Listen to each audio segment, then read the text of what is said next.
Hello, hi everyone. Um, can if you can hear me, just put in something in the chat that you can hear, just so I know someone's there.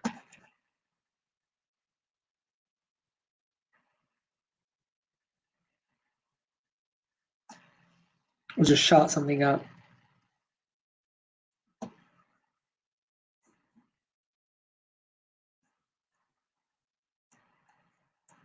Okay, fine. So we'll make a start. So today I'm going to be talking about hydrocephalus. So I'm just going to share my slides. Um,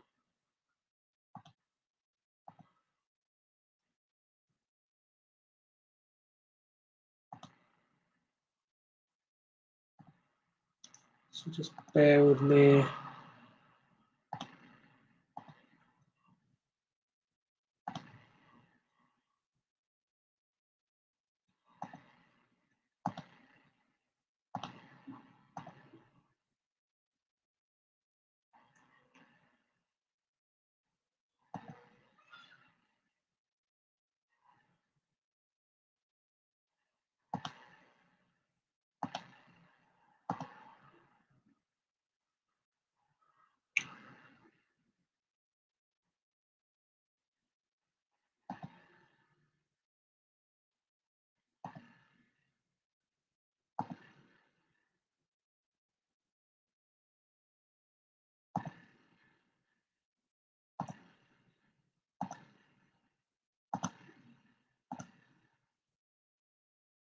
Okay, so hopefully that is visible.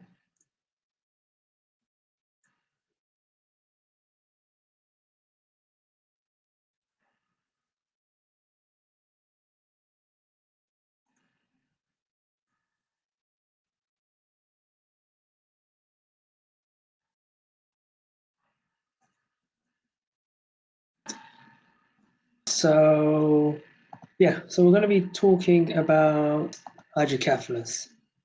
So hydrocephalus essentially is a very dangerous condition. It is the accumulation of cerebral spinal fluid within the cerebral ventricles. So let's talk a little bit about that. So as you can see, it's when you have too much CSF within your brain, specifically within your ventricular system, and this increased CSF can cause severe damage. So when the ventricles dilate, it can lead to the white matter being damaged. You can have gliotic scarring, and essentially hydrocephalus, if not managed quickly, can lead to death. So in terms of the anatomy, this is a nice picture demonstrating the ventricles. So what exactly are the ventricles? Now, they are a set of communicating cavities within your brain. So the thing they're most responsible for really are one, the production of, two, the transport of, and three, the removal of cerebral spinal fluid. So not only do they actually produce the cerebral spinal fluid, but they transport it around your brain. And then actually they're also responsible for draining the CSF out. So in terms of the functions, and actually just before I do, I'll just quickly, I'll come on to it momentarily, but I'll talk about um, I'll talk about the anatomy. So over here you can see the lateral ventricles. Now these are two big projections of your ventricles. So they have frontal horns, and they connect to this middle ventricle, which is known as the third ventricle, and this can then progress onto the onto the fourth ventricle. So you can see in terms of the functions that there's actually three main functions. By the way, is everybody able to see the slides moving? Just let me know if you can't.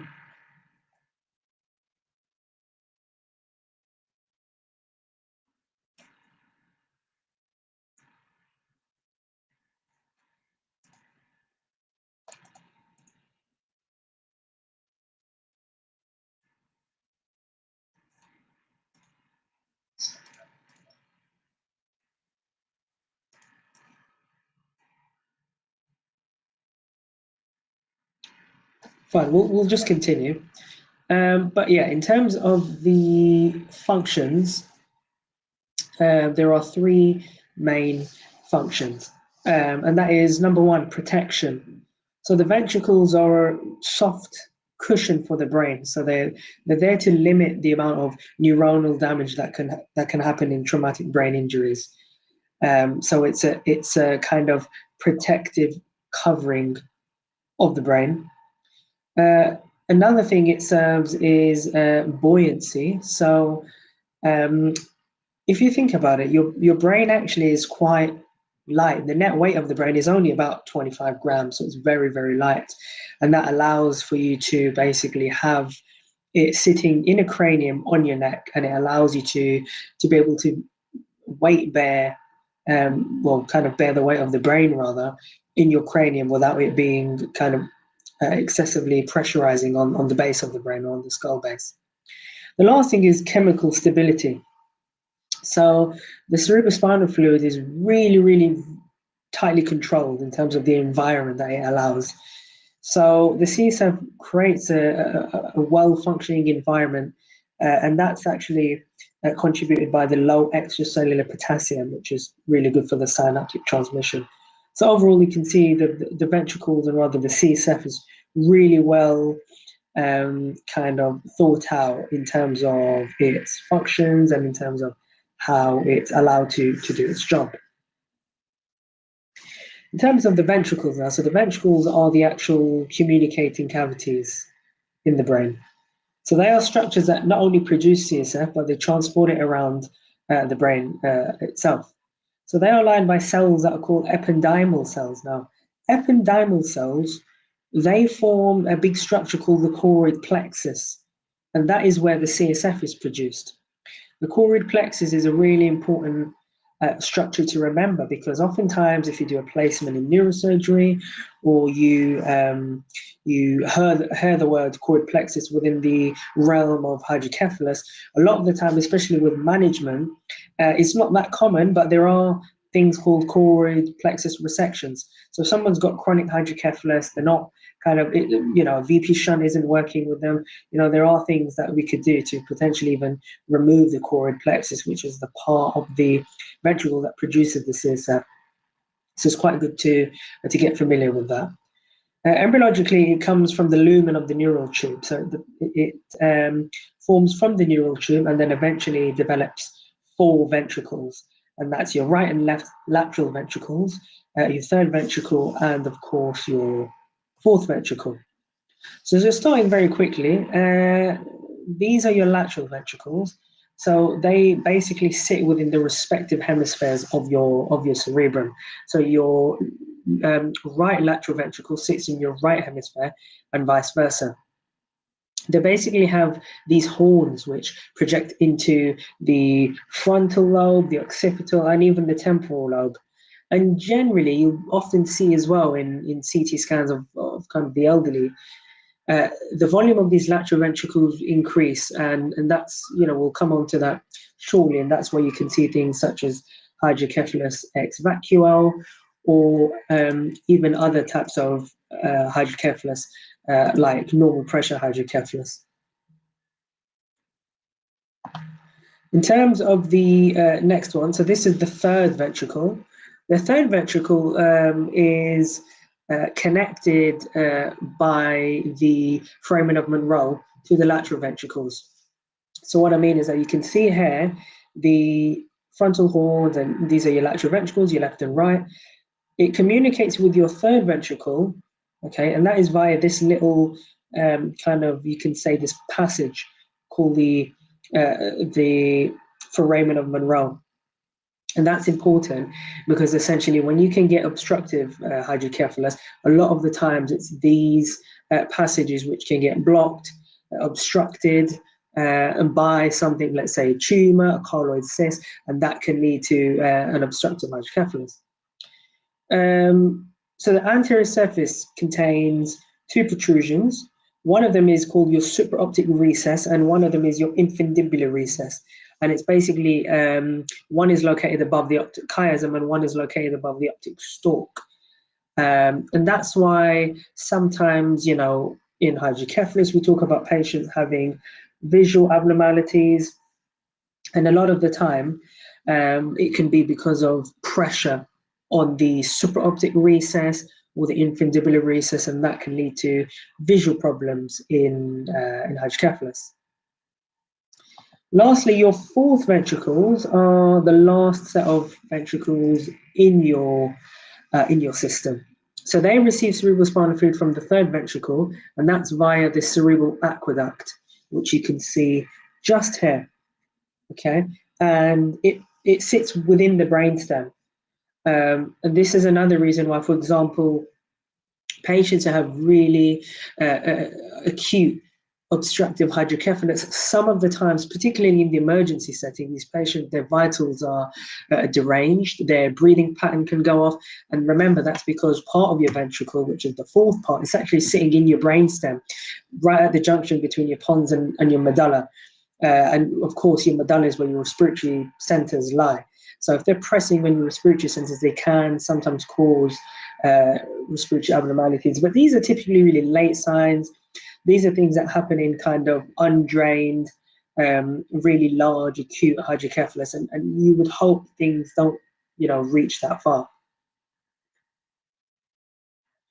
A really important part is the fact that the fourth ventricles actually drain the CSF into two places. One of them is your central spinal canal, and that bathes your spinal cord, and the other one is the subarachnoid cisterns, which are of course in your subarachnoid space, and that allows for the brain to be bathed within the CSF, and that's actually where the CSF is reabsorbed back into your circulation. Just a quick note on that. We talk about CSF being produced by the choroid plexus. Now, the choroid plexus is it's a collection of nerves and vessels that contain capillaries and loose connective tissue. And this is where your blood plasma is filtered and it produces CSF. So CSF is a ultrafiltrate of plasma that's very, very closely controlled.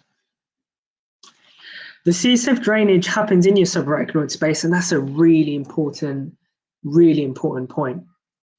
Guys, I'm just seeing on the chat now that you can't see the slides. Are you able to see them now, just before I continue? Just drop something in the chat.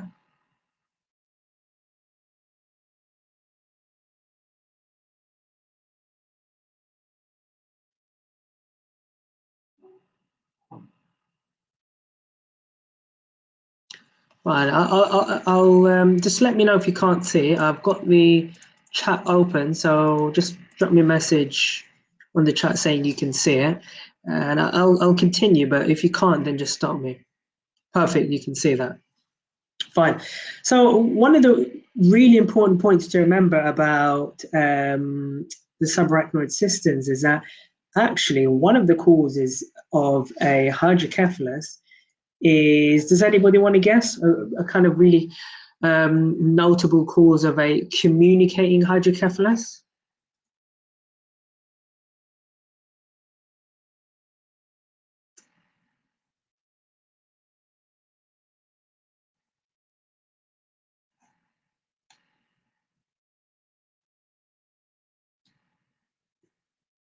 Yeah, exactly. So a subarachnoid hemorrhage is a good example of a communicating cause of a hydrocephalus, and we'll talk about that very shortly as well. You know, what is a communicating hydrocephalus? What's a non-communicating, obstructive, non-obstructive? It's actually really simple to get your head around, and we'll go through that.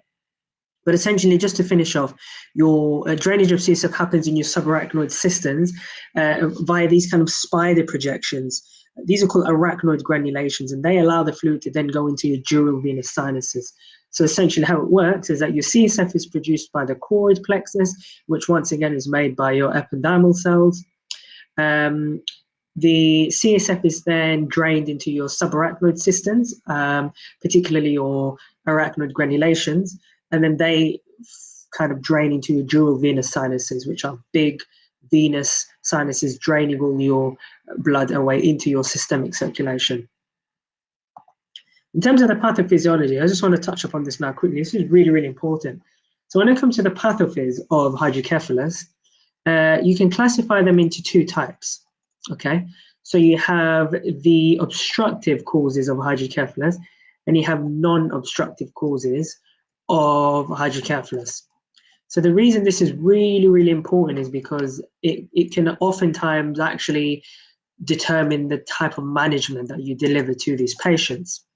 So with a obstructive hydrocephalus, it's typically caused by, an obstructive cause. So that would typically be a blockage to your natural venous, or you can say your ventricular drainage system. So remember we had those images of, I'll just go back a slide. We have these images of your ventricles and these communicating regions. So the lateral to the third ventricle is via the foramen of Monro, so let's remember that. And your third to the fourth ventricle is via your cerebral aqueduct. So why is that important? Oftentimes, your foramen of Monro or your cerebral aqueduct, these can become blocked for a particular reason.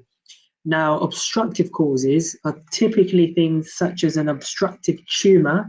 So this could be a kind of a glioma. It could be a different type of non-glioma brain tumor. So any kind of space-occupying lesion, really. Cysts, whether that's malignant or particularly even benign cysts. So a colloid cyst is quite common. They can sometimes block your foramen of Monro or your cerebral aqueduct and cause an obstructive hydrocephalus. So the easiest way of thinking about it is that any obstruction in your natural flow of CSF can cause an obstructive hydrocephalus. And the most common causes are an obstructing tumor or cyst or a congenital cause of hydrocephalus. And we'll come on to that shortly.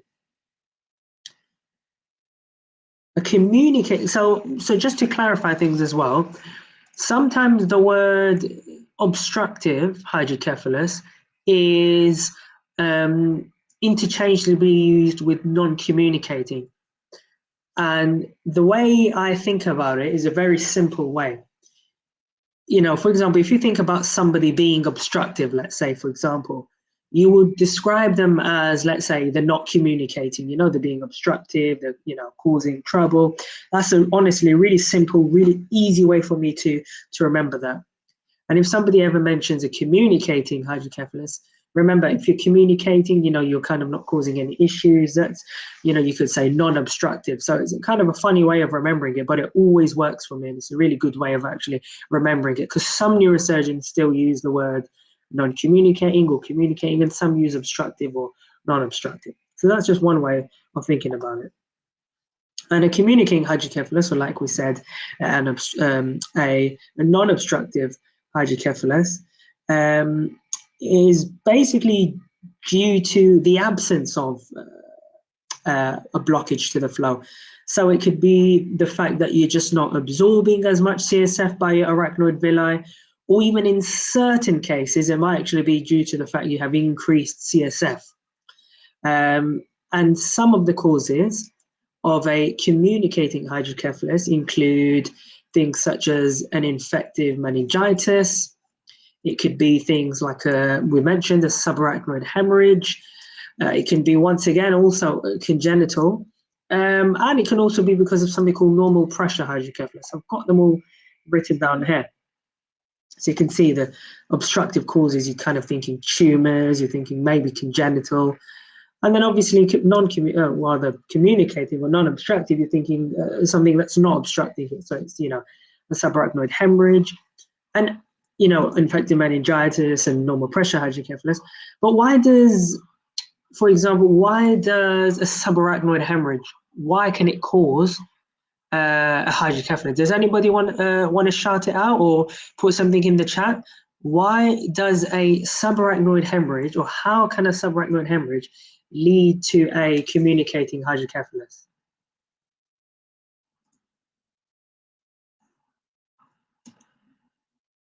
So we've got Daisy and Ashok in the chat. Anybody want to hazard a guess?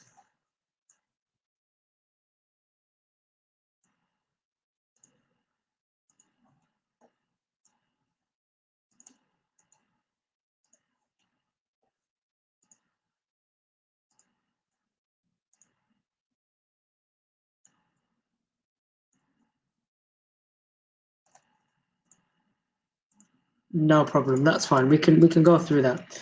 So one of the reasons why is a lot of the time in patients that have a subarachnoid hemorrhage, because of all that residual infection, or not even infection, that's probably the wrong word to use, but all of that fibrosis rather. When you get all that removal of blood and eventually get healing, part of the healing process is, of course, fibrosis. That a lot of the time can cause a functional impairment of your arachnoid granulation, so they can become fibrosed. So they're not going to be as good anymore at basically absorbing your CSF. So that can cause a communicating hydrocephalus.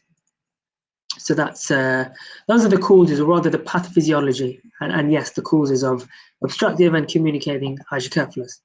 So we talked a little bit about congenital hydrocephalus. So congenital hydrocephalus, essentially it's hydrocephalus from birth, and it's around, for example, I think figures from the US say it causes around 60% of cases. So it's quite a significant burden of your hydrocephalus caseload.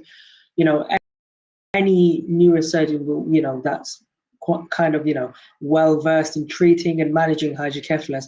A lot of them would also have lots and lots of experience with dealing with kind of pediatrics or pediatric neurosurgery, because it's one of the things you see a lot in pediatric neurosurgery. It's congenital hydrocephalus. So congenital hydrocephalus is basically a non-communicating hydrocephalus. There are different causes, so you can have Arnold-Chiari malformations, you can have Dandy-Walker malformations, even Bicker-Adams syndrome. I don't want to talk about all of them because it can get complex, but I've put some pictures below of Dandy-Walker syndrome, which is a really interesting congenital symptom. So we'll focus on that one for today. But what is Dandy-Walker syndrome?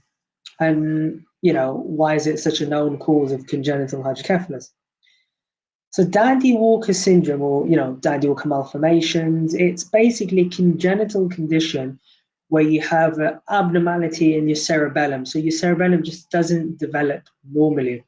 So usually your cerebellum is the part of it's the back of the brain, isn't it? It controls your movement, your balance. If you have Dandy-Walker syndrome, parts of your cerebellum may actually never develop, or they may even just be really small.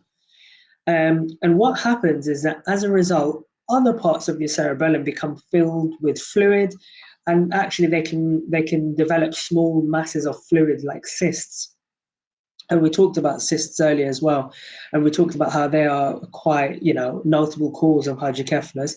So what happens is that in those cases you get a buildup of fluid inside the skull, a raised intracranial pressure, and that a lot of the time can press on your cranium and cause the head to get bigger than it should be, really.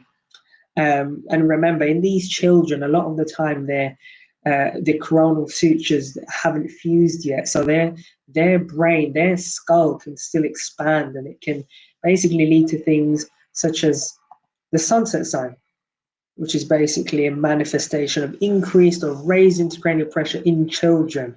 So you can see these fontanelles of the hair, they begin to bulge, okay? And it's quite a alarming thing to see sometimes. And actually, this picture here is, you know, quite a good picture actually, but there are quite a lot more severe forms of it. And you can, if you type into Google sunset sign, you can see some pretty, you know, terrible pictures actually that, you know, really sad. It's kind of these children with huge fontanelles bulging from all the raised intracranial pressure from the hydrocephalus. So that's Dandy Walker malformation. But that's just a little side note on congenital hydrocephalus. So it's just good to know. And oftentimes in these patients, you don't really want to do CT. So you can actually do things like ultrasound, and that's to avoid all the unnecessary ionizing radiation actually from a CT. There's another type of hydrocephalus called normal pressure hydrocephalus. Normal pressure hydrocephalus is interesting because it's not actually what we call a true hydrocephalus. And that's because, yes, you have ventricular dilatation, but it's in the absence of any raised intracranial pressure. So what happens is you have enlargement of your ventricles. However, that doesn't actually increase your intracranial pressure. So what happens is that you typically get this classic triad actually that's described. It's sometimes people, you know, kind of funny way of calling it is wet, wacky, and wobbly. And the reason we say wet, wacky, wobbly is because oftentimes these patients have urinary incontinence, they also have dementia, and they also get frequent falls, and they have this kind of what we call a broad-based gait, and they have kind of really short shuffling steps, and that's because of this gait apraxia. And it's something you typically see with patients with, you know, frontal lobe lesions. But this is really interesting, and it's something that actually there's a lot of research going into, you know, normal pressure hydrocephalus and whether we should actually treat it. Because remember, yes, they do have raised, or rather, they do have ventricular dilatation, but they don't have raised intracranial pressure. So clinically, they're not really exhibiting, you know, raised ICP symptoms. So there's always kind of debate, you know, should there be intervention with these patients or not? But yeah, the CSF pressures usually would be normal. And some patients may benefit from, you know, from a VP shunt or from some kind of CSF drainage, but a lot of patients actually don't undergo anything. And it's a really interesting condition, and there's lots of research, particularly at kind of Queen Square National Hospital, with some of the guys over there, like Mr. Lewis Thorne and some of the hydrocephalus experts. And they're doing fantastic work actually with research into NPH. Another type of hydrocephalus is hydrocephalus vacua. So this is not a true hydrocephalus like the ones we mentioned before, which is communicating and non-communicating. So these two types of hydrocephalus, which is one, normal pressure, and two, hydrocephalus vacua, this is an age-related hydrocephalus that we get. So it's basically as you get older and you get loss of sulcal gyral pattern and loss of brain tissue, cerebral atrophy, a lot of the times this can actually cause something called the hydrocephalus vacua, and you can actually see here even on the MRI that there's kind of age-related involutional changes. So like I mentioned, the loss of the sulcal gyral pattern, and this can cause a false hydrocephalus because once again, yes, you have ventricular enlargement, but it's not actually stemming from CSF accumulation, and it's not actually causing a raised intracranial pressure. So clinically, these patients don't have raised ICP. So going back to clinical features, a lot of the times these patients present with nausea and vomiting. And that's typically one of the key symptoms that you get in hydrocephalus, because it's a key symptom of raised intracranial pressure is nausea and vomiting and headaches. So if you're ever kind of querying somebody to have hydrocephalus and, you know, they're not, let's say, presenting in an emergency situation and you're trying to probe them and take a quick history, two of the most important symptoms that you should be asking these patients really are, one, are they having a headache? And number two, any nausea and vomiting? And typically, it's worse in the morning, and that's because they have this long period of 7, 8, 9 hours of lying supine. And that can really make their headache worse. And actually, oftentimes in raised ICP, you always hear the word or the phrase morning headaches, and that's because of this long-standing period of lying supine in the night. So yeah, headache and nausea vomiting, two really, really, really important symptoms always to mention.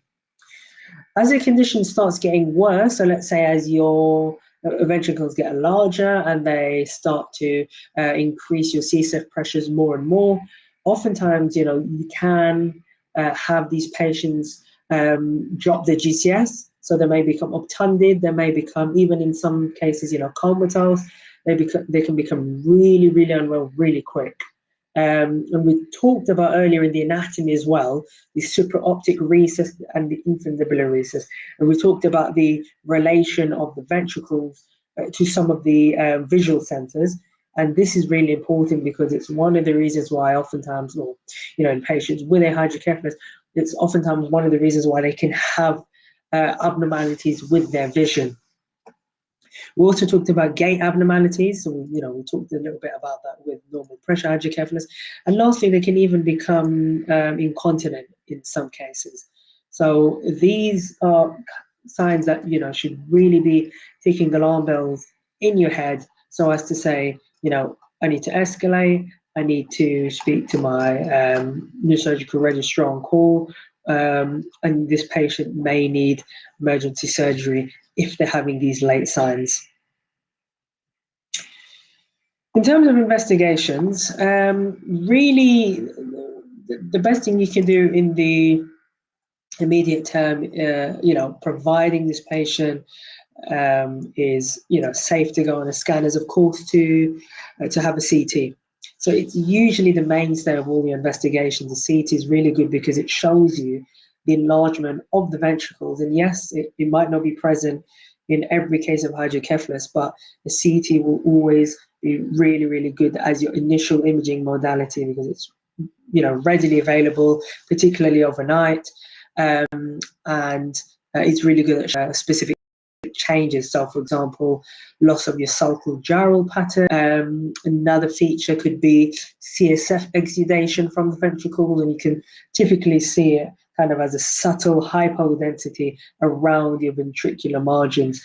And if you can see here, you can oftentimes, you can't really see it on this one that much, but in certain cases you can see these hypodensities, and it just tracks around the ventricular margins, and it's not particularly easy to see it here, but you can, you may see in your CT report, radiologists may put it on there, but that's one of the things you can see. One thing that's really interesting actually is the patterns of ventricular enlargement. So why is that interesting? The reason it's interesting is because it can actually help to determine the underlying cause of a patient's hydrocephalus.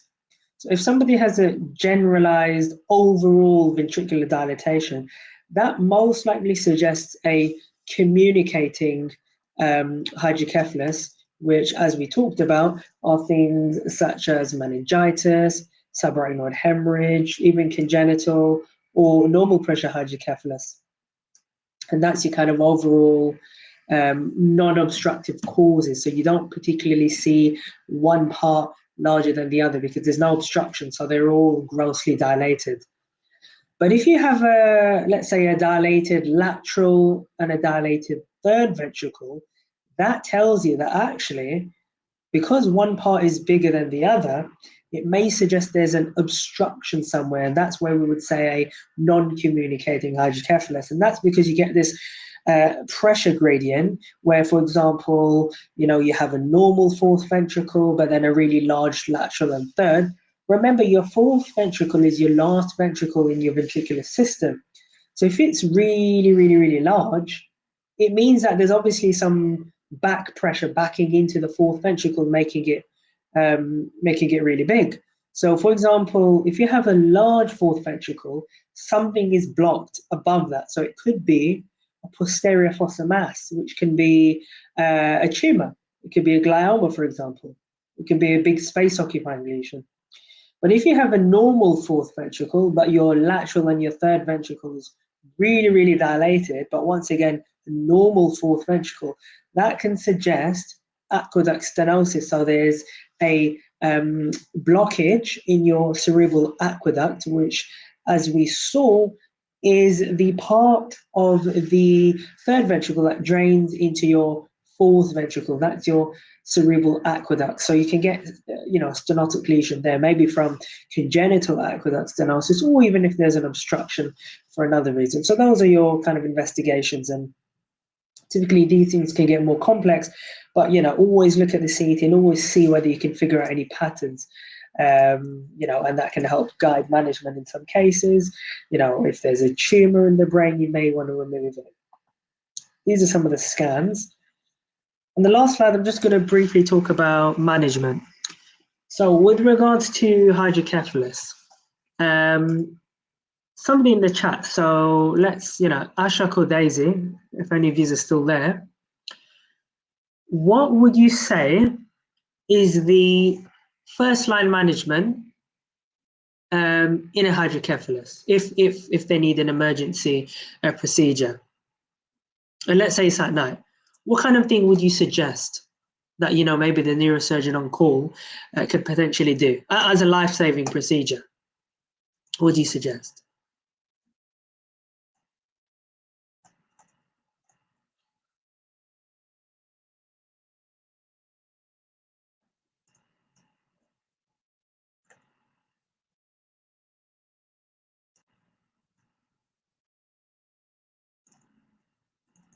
Fine. No worries. Ashok, sorry, I saw your message. I will, we can get those slides, absolutely. So no worries, Daisy. In anybody with an acute hydrocephalus, one of the most, if not the most important thing you could do as a, procedure-wise, is something called an external ventricular drain. So what is an external ventricular drain? An EVD, or an external ventricular drain, is a temporary procedure, and it's basically where we set up we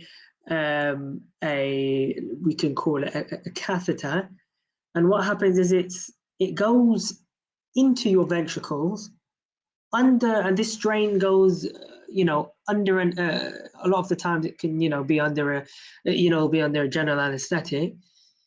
The drainage tube goes into the ventricles, and then you drain the fluid out.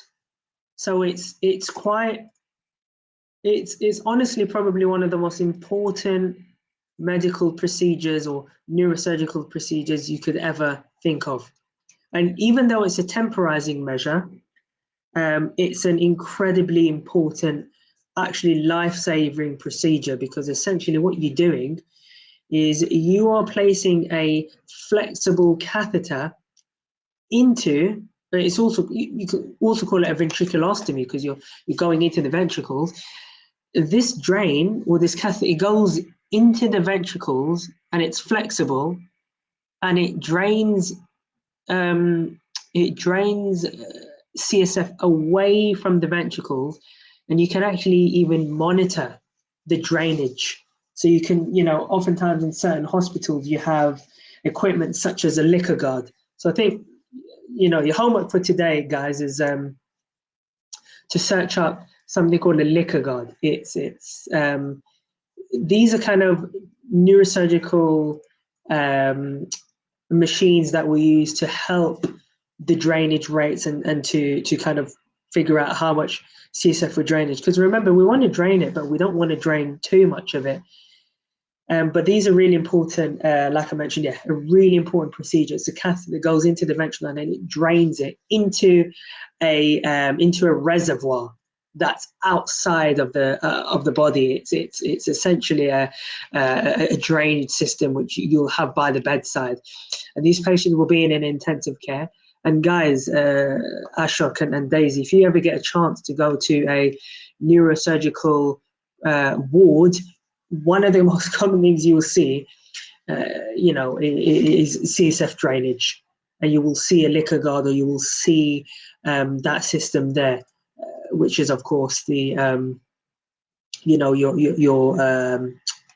your system, your CSF diversion system.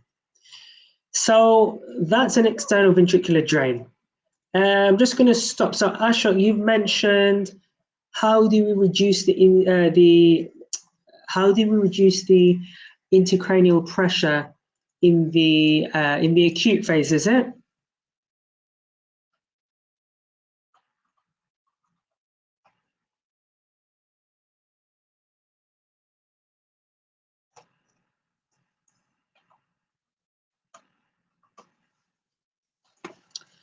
So I get your question, Ashok, that's fine. So in the acute setting, if somebody has a raised intracranial pressure, that's a great question, Ashok. There are so many things that you could do in the immediate term to help with a patient's intracranial pressure. It can sometimes get quite complex, actually. So it's actually it's one of the more complex things to talk about in neurosurgery, raised ICP, just because there's a lot of things that you can do, particularly in intensive care. Really kind of different kind of things, such as kind of barbiturate comas and all sorts of things. But I think one of the first things that you could do is positioning of your patient. So what do I mean by that? One of the things you could do is you can elevate the head to 30 degrees sitting in the bed. Okay, so like I said, positioning is a huge thing that you could do. Always think to yourself, what's the quickest, cheapest, fastest thing I could do? And a lot of the time it's positioning, and we say up to 30 degrees. And what that does, so bed elevation, and like I said, at 30 degrees, that positioning reduces your intracranial pressure, but without compromising your cerebral blood flow. So I've got a question for you, Ashok. What is the equation for cerebral perfusion pressures? And whilst you do that, I'll just continue. So yeah, so elevation, you typically don't want to do it if the patient's hypovolemic. So if the patient's got a low blood pressure, you would probably not want to elevate their head too much. And you also, when doing this, got to be very careful. You don't want to flex the neck, you don't want to rotate the neck, and you don't want to provoke any Valsalva responses. And that's because if you Valsalva, I mean, you're going to be raising the intracranial pressure there even more, and you don't want it to get to the point where essentially they are coning and they are, herniating from the brain. So that's a really important thing that you could do. So that's positioning. What else can you do? One thing you could do, it's on the slide. One thing you could do is use medications. So oftentimes they use mannitol, they use hypertonic saline.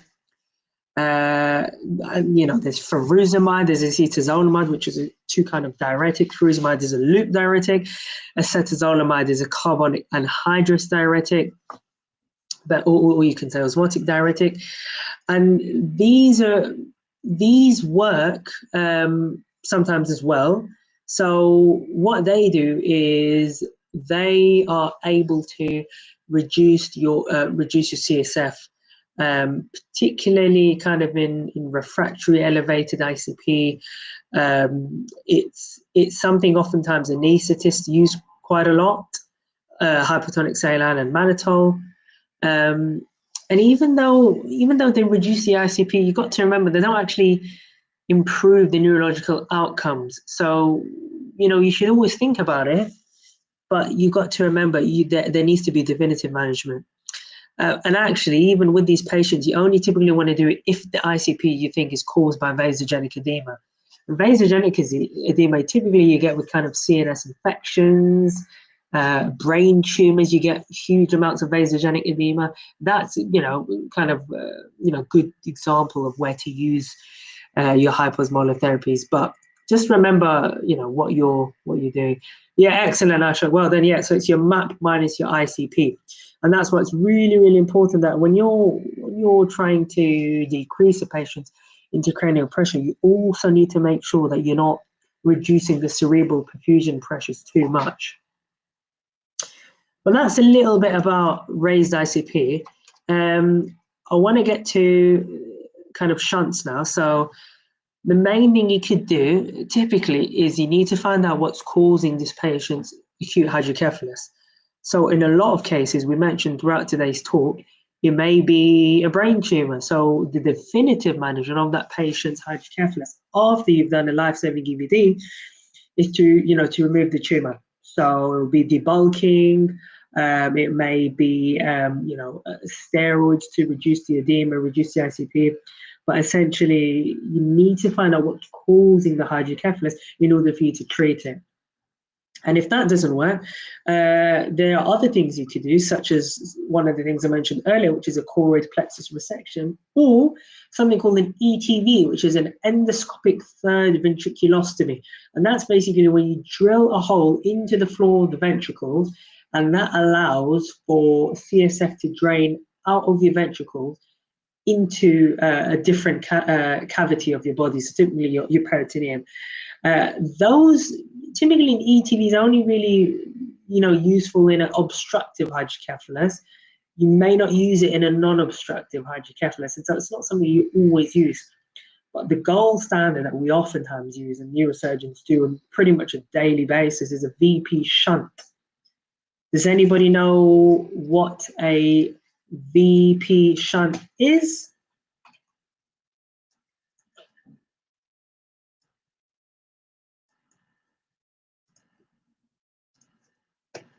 Ashok, any ideas?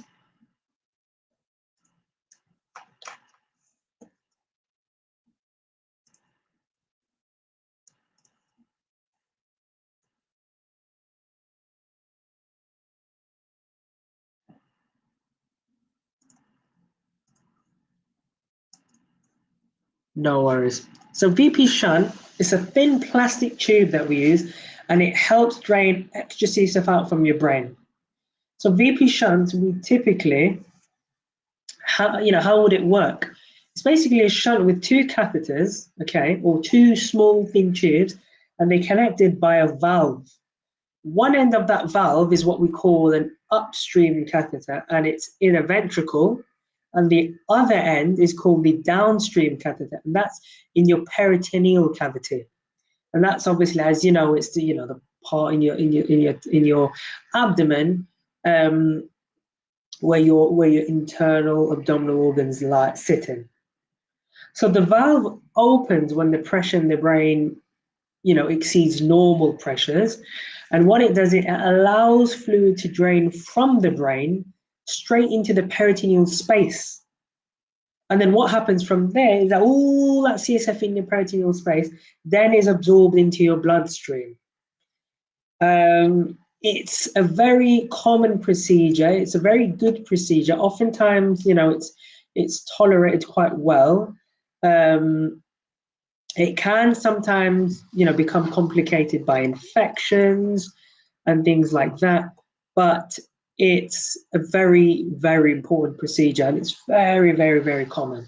And oftentimes, if you ever see a neurosurgery operating list, you'll always see a VP shunt on that list. So with a VP shunt, patients put to sleep, shave a little bit of hair off, and then you make a small incision in the scalp. Once you've made that hole, or what we call a craniotomy, the neurosurgeon places that tip of the catheter into your brain, and then that catheter that's lying in your brain or in your ventricles is connected to a valve, a pressure-sensitive valve, and then that valve is connected to a second catheter. And then when the shunt's in place, and they've stitched it and it's stapled, it's basically, like I mentioned before, when the pressure gets too high, it drains fluid away from your ventricles. So that's a VP shunt. So in terms of a summary of the management, typically you want to do an external ventricular drain as a temporizing measure, okay? But although it's a life-saving procedure, it's not definitive. And other things you could do are things such as medications like furosemide, acetazolamide.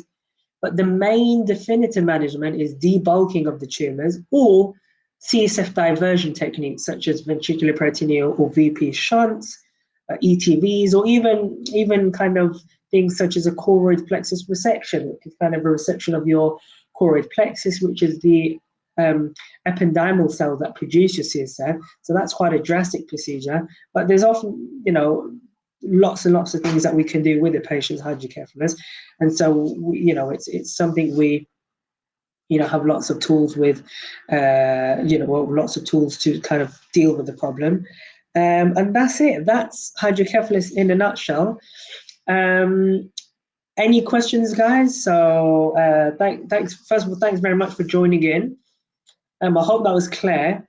It's with these kind of topics, there's a lot of niche terms. There's a lot of things that you're not always familiar with. But this is a nice introduction for you to get to grips with hydrocephalus and to understand the basic anatomy and physiology of the ventricles and the flow and what happens when the flow is blocked and blah, blah, blah. It's a really nice kind of introduction. So I'll wait a few minutes, wait for any questions.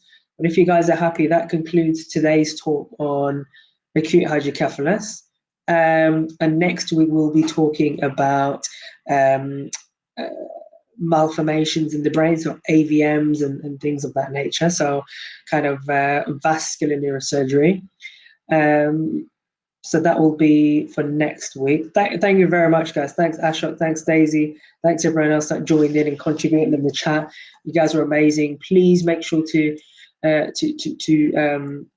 join next week. It'll be really nice to have you guys again. And yeah, if you have any questions, put them down in the chat. Otherwise, I will make sure to have all of these slides. So these last week's lectures on spine, this week's lecture on hydrocephalus, and the next two lectures being vascular neurosurgery and brain tumors. I'll make sure to have them sent to you guys. So what I'll do, I'll contact the coordinator from Mind the Bleed, and we'll send you the slides. Is it okay, guys? Ashok, is it okay if we send you feedback forms? Happy to do feedback forms for us, please. That'd be really, really helpful. And we're more than happy to do more teaching and more, send you the slides and everything. But please, if you can fill out the feedback forms, that'd be really, really helpful for us. But that's it. That concludes today's talk. Thank you very much. And I will see you in the next week's talk. Thank you very much, guys.